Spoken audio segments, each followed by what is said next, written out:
Good morning. Well, we finished up the final dimension. We've taken all the pieces that needed the dry fit to size, and we've done those. Glued up a couple of vents and the front panel as much as we can, and I think we're ready to apply some dye, finish, gel stain, and then dye. I've got my duds on and ready to go. And I've had my second cup. These cups are too small. So stick with us. It's going to get messy, and if you thought we were sanding a lot before, every one of those surfaces has got to be scraped and buffed again each time we put a coat of finish on so that we get a good bond. So there will be a lot of that, and I'm not even pretending that this will be done in a day. It's going to take many days, at least one for each coat of finish. So come on out to the garage. I've got another cup waiting out for me there, and we'll get started.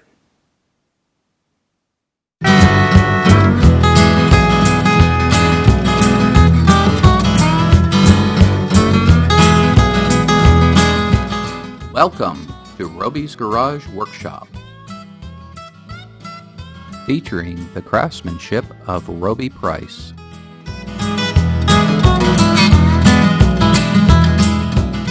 Wine Rack End Table, Part 4, Finishing.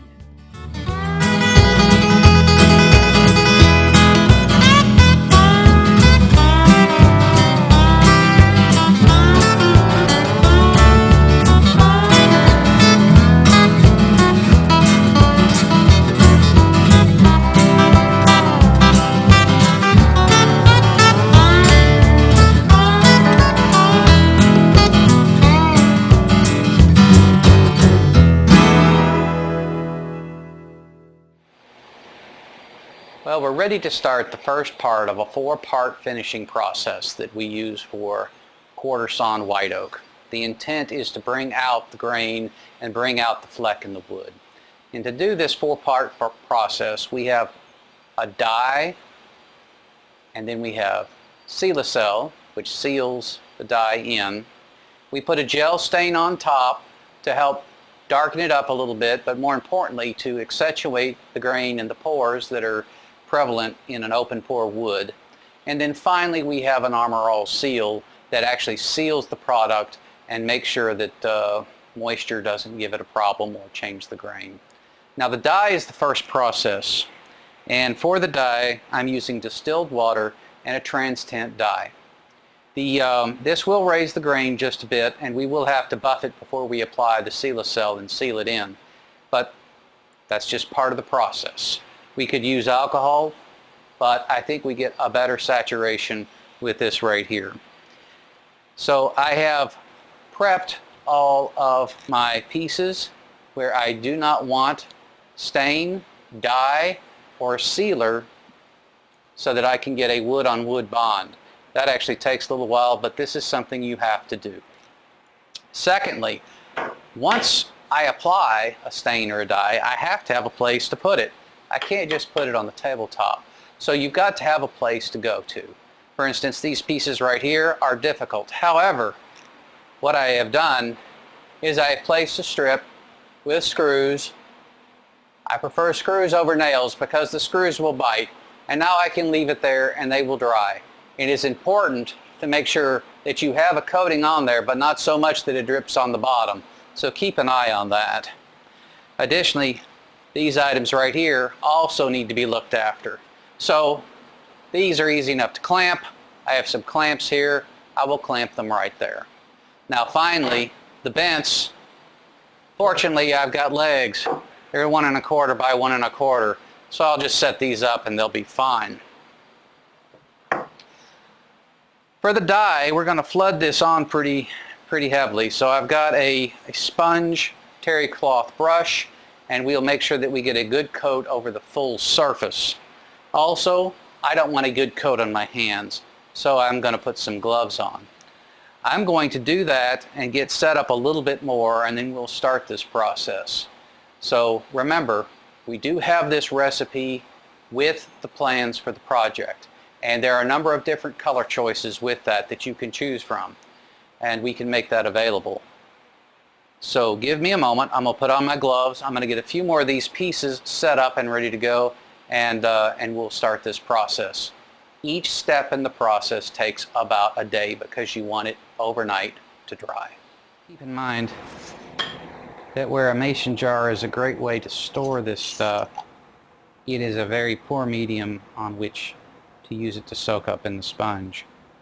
So I usually use these containers right here that you get at the dollar stores. They're cheap, not a problem, and it allows me to get the full brush in. Now remember, the intent was to flood the piece. So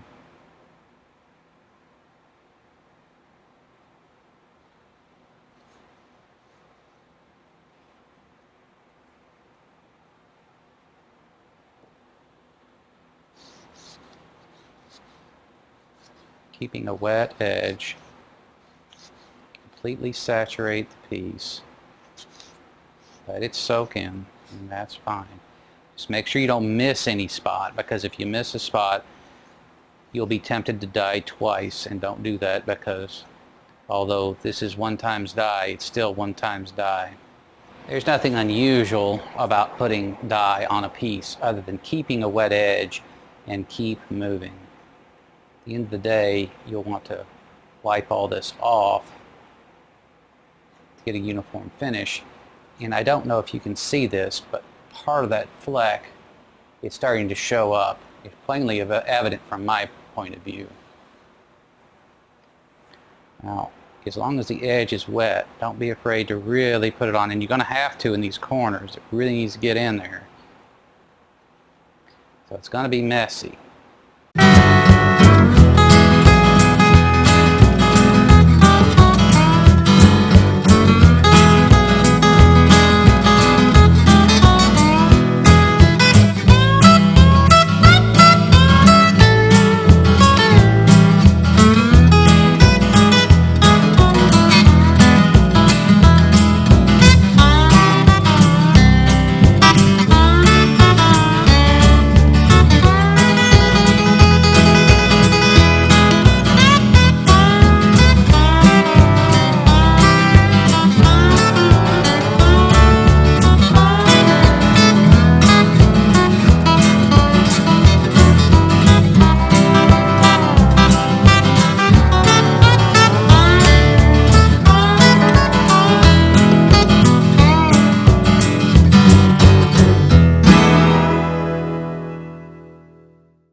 Well, good morning.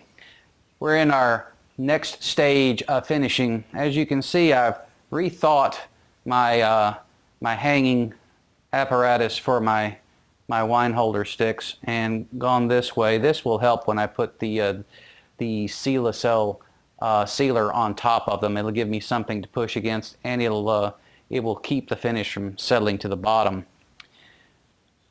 The dye is dried, and I'll be honest with you, if you've never done this before, you will be disappointed. It's a chalk, dull, matte finish. But you can start to see the fleck in the grain coming through. Now, the next step is to take yourself some 320 sandpaper and just rub down, just barely buff out the nibs, because the distilled water in the dye will raise the grain. You can use alcohol, but that's going to raise the grain as well. So it's a lot of sanding before the next step. Light sanding.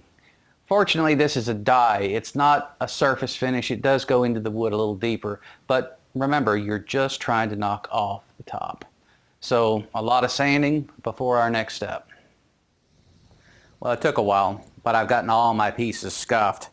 Got an old t-shirt rag right here. You can purchase these just about anywhere. And I've got my pieces here, my chalky, dull, matte finished pieces. And I'm looking forward to seeing what they look like. Now the Seal-A-Cell, we want to flood it. It needs plenty of material on there, and I usually pour a little bit of the can into one of these Dollar Tree containers. And I mean $1. We'll take this, and I will walk this over here in just a minute so that you can start to see what this is going to look like. Now the trick is to keep a wet edge, And there's a lot of things to avoid, but I am going to walk this over so you can see the difference. Hopefully you can get a load of that. So you can see the difference there and the difference there. This is what you're going to end up with when you finally get this thing put together. The fleck is going to jump and it's going to dance. And that's why you go ahead and spend the extra $1 on the Quarter Sawn White Oak.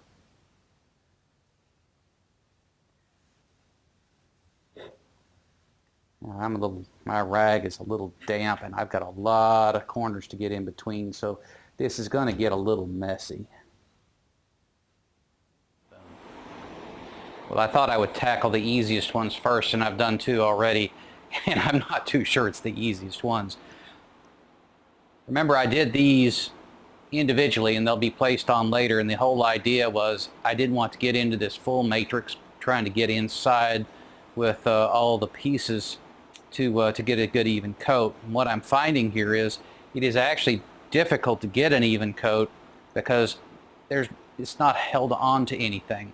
Although this drying rack I've made here works great, it's got its problems as well. So workflow will continue to improve as we move on.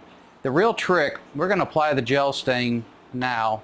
And again, this is a stain and not a pigment. We've already got a seal coat on it, but what we want to do is highlight the pores in the oak. So it's pretty forgiving on the application, it's just messy. The trick is getting a good wipe off. And what we will do is we will coat these sides here and the top and get it completely covered. And then we'll wipe off the bottom first, start with the sides, put it on top, and then wipe off the top. And it's actually this side right here that gets the most visibility. We also need to get the ends, which are actually looking really good. So just goop it on, making sure that you get all surfaces. And at the end of the day, your hands are going to be an absolute disaster. Don't be too stingy with this, keeping in mind that you want to get it in the pores of the wood, because when you wipe it off, that's what's going to be left, and it will give it that very distinctive oak look that you're wanting. It'll also take the color a little bit more brown, which is also something you want. So I usually put it on, and for good measure I kind of give it at least 2 more, and you notice my hands are a mess. Now these blue shop towels are absolutely the best. You can go with paper towels, but I find that these have a longer life and work better than the others. And I just kind of wipe it off. Just start oozing it off. And I don't know if you're going to see this. Now we're going to have to clean up these holes before we assemble again. That much is a fact, because it is getting inside of them. But that's okay. When you start to see the warmth, you'll say, I have time to clean those out. As long as it's wet, you've got some time. Again, start with the bottom. Do some of the sides. After you get that started and you get a lot of this off and you've evened it out, you can put him in place right here. And now getting that top works real well.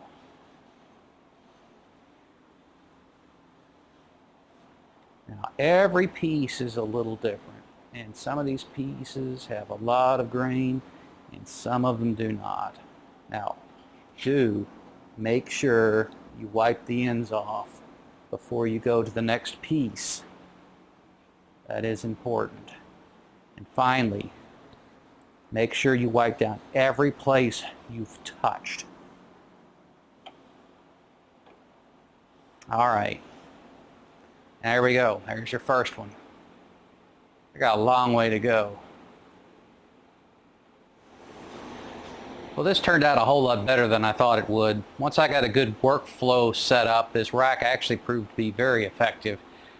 what I typically do is coat the whole thing just as you saw me before, but wipe off the bottom pretty much first. Then I'll put it back in here and use these screws, these protrusions, to get a good wipe off on either side, and it's turned out to be very uniform. I'm a long way off. I'm going to try to come in. Hopefully the camera will focus in and allow you to see. I'm looking to see best you can see. Maybe this will help with the... This is the color that I really wanted, and as you can see, the gel stain is filled in the pores to give it a little bit more depth. So the thing to tackle next is to start on the sides and the top. I'll do the top last because I want to get the best possible feel for this before I tackle the most visible part.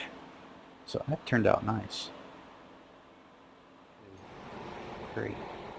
Well, as you can see, I've got quite a bit of the stain on me. I have not, maybe just haven't grown up enough to keep it all either on the project or in the can. But the color is great. I've got these two pieces shown here, and I'm going to actually walk them up a little closer here in just a second. This is barely done. I have just finished this, so it's still damp, but I am going to take the trouble to take this piece, and hopefully that one won't fall over, and ooze him up a little bit so you can see. Now you're seeing some of the fleck in the wood, and it's only going to get more dramatic as we go to the next step, which is actually putting the armor seal on, and it will brighten up substantially. So this is coming across really well, and I'm very happy with this. If you go to a project like this, especially with this piece right here, this is very complicated. Take it in sections. This was dirt simple. The tabletop, easiest thing I've ever done. But this right here, I had to do this in 4 steps, each step wiping off the next. And since you're doing it in 4 steps, you might take a rag with some solvent to just kind of knock off some of the pieces that go over to the next piece so you don't get spots. This gel stain is very forgiving. I encourage you to try it. It sure does make this look great.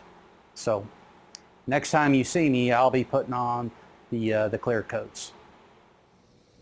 Well, we're on step 4. We're applying the finish coat. But it's not just one coat, it's actually several. All of these pieces will get 2 coats of a gloss clear and then 1 coat of a satin.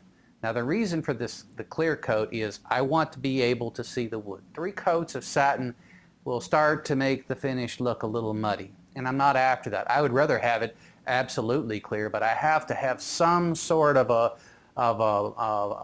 material in the satin coat to give it that dull look that is typical of arts and crafts.